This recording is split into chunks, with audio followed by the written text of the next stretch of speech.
اے لا الہ کے وارث باقی نہیں ہے تجھ میں، گفتار دل برانہ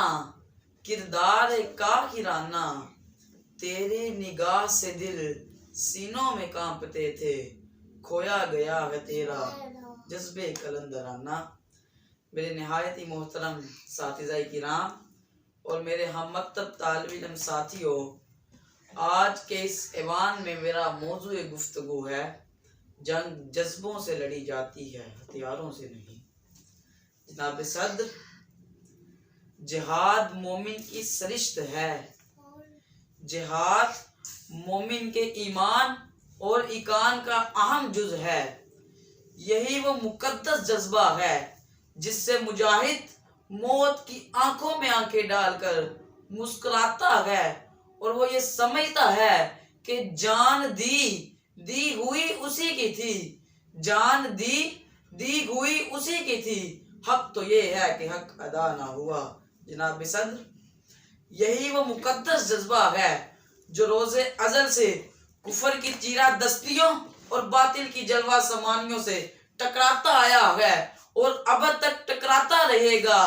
تائید یزدی جب ان جذبوں کی ہم نوا ہو جاتی ہے تو اس کی کرشمہ سازیاں نار کو گلزار بنا دیتی ہیں، لیکن اگر امام حسین رضی اللہ تعالیٰ عنہ یزیدی طرز عمل کا شکار ہو جاتے تو وہ اگر پہاڑ بھی ہوتے تو سکڑ کر رائی بن جاتے۔ تو پھر شاعر نے کیا خوب کہا ہے، ہاتھ ہے اللہ کا بندہ مومن کا ہاتھ، ہاتھ ہے اللہ کا بندہ مومن کا ہاتھ، غالب و کار آفری کار کشاد کار ساز، خاکی و نوری نہاد مولا بندہ صفات، ہر دو جہاں سے غنی اس کا دل بے نیاز۔ جناب صدر، کیا میرے ان ساتھیوں نے تاریخ کے اوراق سے خالد بن ولید رضی اللہ تعالیٰ عنہ کی جذبہ جہاد سے سرشار پکار سنائی نہیں دیتی؟ کیا میرے ان ساتھیوں کو سندھ کے تپتے صحرا میں محمد بن قاسم کی للکار سنائی نہیں دیتی؟ کیا میرے ان ساتھیوں کو گلگت بلتستان کے مجاہدین بے سر و سامانی کی حالت میں جذبہ جہاد سے سرشار صف بستہ دکھائی نہیں دیتے؟ کیا میرے ان ساتھیوں کو چونڈا کے میدان کارزار میں بھارتی سورماؤں کے ٹینکوں کے پرخچے اڑانے کی داستانیں نہیں پڑھی؟ کیا میرے ان ساتھیوں نے طارق بن زیاد ساحل اندلس اس اعلان کے ساتھ کشتیاں جلاتے ہوئے دکھائی نہیں دیتے کہ لوگوں راہ فرار کوئی نہیں، سمندر تمہارے پیچھے اور دشمن تمہارے آگے ہے، خدا کی قسم صبر و ثبات کے سوا تمہارا کوئی ساتھی نہیں۔ وہ سوگ کے ساتھ کہا جا سکتا ہے کہ ان کو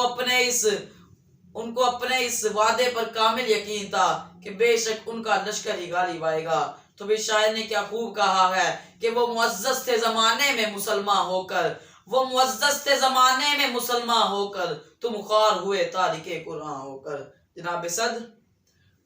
آئیے میں چند لمحوں کے لیے آپ کو قادسیہ کے میدان کارزار میں لیے چلتا ہوں، جہاں اجمی شہنشاہ یزدگردگی 1,00,000 سے زائد افواج جدید اسلحہ سے لیس گویا فولاد میں غرق، کوہ پیکر ہاتھیوں اور اسپِ سواروں کی حد نگاہ تک پھیلے دستوں کے ساتھ اس اعلان کا منتظر ہے کہ آج صفحہ ہستی سے مسلمانوں کا نام ہمیشہ ہمیشہ کے لیے مٹا دیں۔ دوسری جانب مجاہدین اسلام تعداد میں کم مگر سکون و اطمینان کی دولت سے مالا مال ہیں،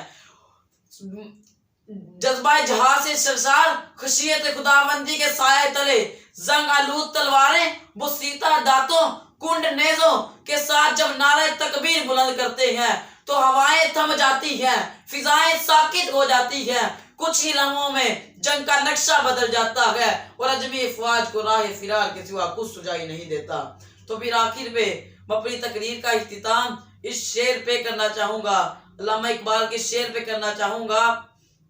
کہ غرض کیا کہوں تجھ سے کہ وہ صحرا نشیں کیا تھے، غرض کیا کہوں تجھ سے کہ وہ صحرا نشیں کیا تھے، جہاں گیرو جہاں دارو جہاں باؤ جہاں آرا، اگر چاہوں تو نقشہ کھینچ کر الفاظ میں رکھ دوں،